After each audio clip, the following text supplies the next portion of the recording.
CKC ഞങ്ങളുടെ കൂടെ ഒരു 6 മാസം പ്രണവ് നിന്ന് ബിസിനസ് ചെയ്ത ഒരു യൂണിവേഴ്സിറ്റിയിൽ നിന്ന് ഒരു ജന്മം പഠിക്കുന്ന പാഠങ്ങൾ പഠിച്ചെടുക്കാം.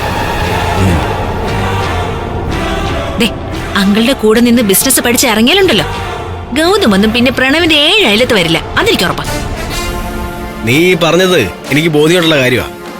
വെറും ഭാഗ്യം കൊണ്ട് മാത്രമാ ഗൗതം നമ്പർ 1 ബിസിനസ്മാൻ ആയിട്ട് നിലനിന്ന് പോകുന്നത്.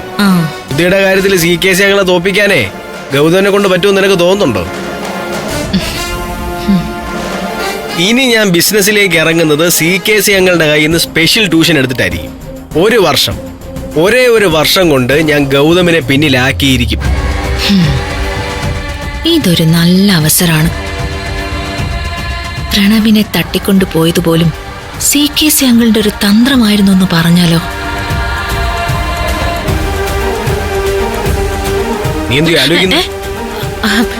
ഞാന് അങ്കിളിന്റെ ആന്റിയുടെ കാര്യം തന്നെ ആലോചിച്ചേ. ചില സമയത്ത് ആന്റി അങ്കിളും ചേർന്ന് അപ്രതീക്ഷിതമായ ചില നീക്കങ്ങൾ നടത്തിക്കളയും. അതറിയുമ്പോ നമ്മള് പോലും ഞെട്ടിപ്പോവും. ഇപ്പൊ തന്നെ ഈശ്വരമംഗലത്ത് നിന്ന് പ്രണവിന് അവകാശപ്പെട്ട സ്വത്ത് വാങ്ങിച്ചു തരാൻ വേണ്ടി അവരെന്തൊക്കെയാ നീക്കങ്ങൾ നടത്തുന്നത്. ഒരു കാര്യം അറിഞ്ഞപ്പോ ഞാൻ ശരിക്കും തകർന്നുപോയി. പിന്നെ അതുകൊണ്ട് ഉദ്ദേശിച്ചത് എന്താണെന്ന് എനിക്ക് മനസ്സിലായത്. അത് ഞാനിങ്ങനെ പറഞ്ഞു വരികയായിരുന്നു.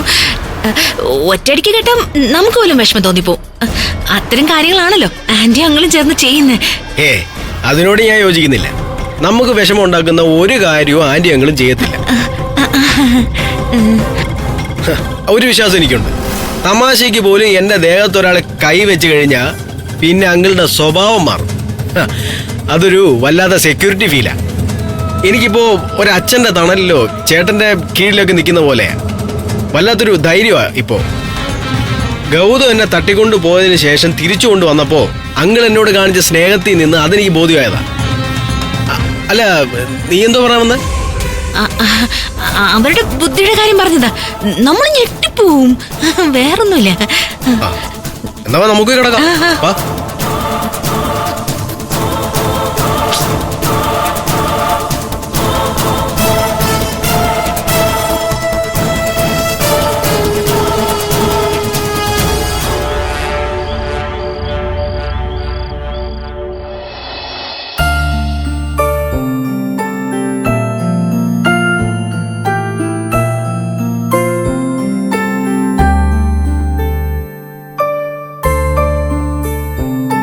എന്താ മോനെ, വലിയ ആലോചനയിലാണല്ലോ.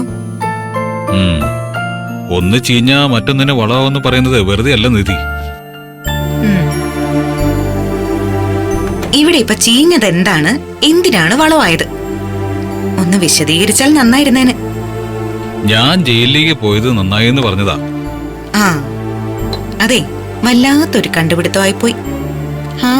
ഇതല്ല, ഇതിനപ്പുറം ഓരോന്ന് തോന്നും. കാരണം അമ്പലങ്ങളായ അമ്പലങ്ങളൊക്കെ കയറി ഇറങ്ങി പ്രാർത്ഥിച്ചതും കരഞ്ഞതും സങ്കടപ്പെട്ടതും രാപ്പകലില്ലാതെ ഓടി നടന്നതും ഞാനും 2 പാവപ്പെട്ട അമ്മമാരും അല്ലേ.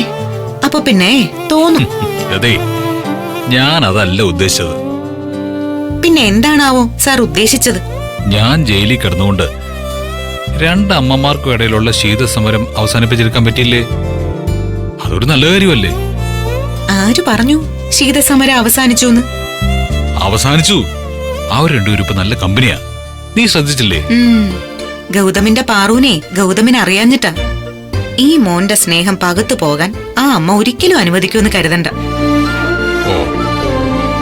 ഇനി മുതൽ നിർമ്മല ആന്റി ഇവിടെ നിൽക്കുകയാണെന്ന് പറഞ്ഞപ്പോഴൊക്കെ ഞാൻ ശ്രദ്ധിച്ചത് പാറു അമ്മയുടെ മുഖമായിരുന്നു. പെട്ടെന്ന് പ്രകടമല്ലെങ്കിലും ഒരനിഷ്ടം ആ മുഖത്തുണ്ടായിരുന്നു. നിർമ്മല ആന്റിയാണ് പെറ്റമ്മയെന്നുള്ള സത്യം ഗൗതമിന് അറിയാമെന്ന് പാർവതി അമ്മ അറിയുന്ന ഒരു നിമിഷമുണ്ടല്ലോ, അന്നിവിടെ ഒരു ഉഗ്രൻ സ്ഫോടനം നടക്കും. അതെ, ജയിലിൽ കിടന്നപ്പോ മുഴുവൻ ഞാൻ പ്ലാൻ ചെയ്തത് ഭാവിയിൽ നടപ്പാക്കേണ്ട ചില കാര്യങ്ങളായിരുന്നു. അതിന്റെ ആദ്യ പടിയായിട്ടാ നിർമ്മല അമ്മയെ ഞാൻ ഇങ്ങോട്ട് കൊണ്ടുവന്നത്. ആ മാസ്റ്റർ പ്ലാൻ എന്താണെന്ന് എന്നോടും കൂടി ഒന്ന് പറഞ്ഞൂടെ? നീ പറഞ്ഞില്ലേ സത്യം അറിയുമ്പോ ഇവിടെ ഒരു ഉഗ്രൻ സ്ഫോടനം നടക്കുമെന്ന്. ആ സ്ഫോടനാണ് ആദ്യം ഒഴിവാക്കേണ്ടത്. എങ്ങനെ?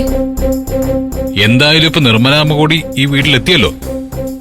ഇനിയിപ്പൊ പതുക്കെ പതുക്കെ സാവധാനം ഞാൻ കാര്യങ്ങൾ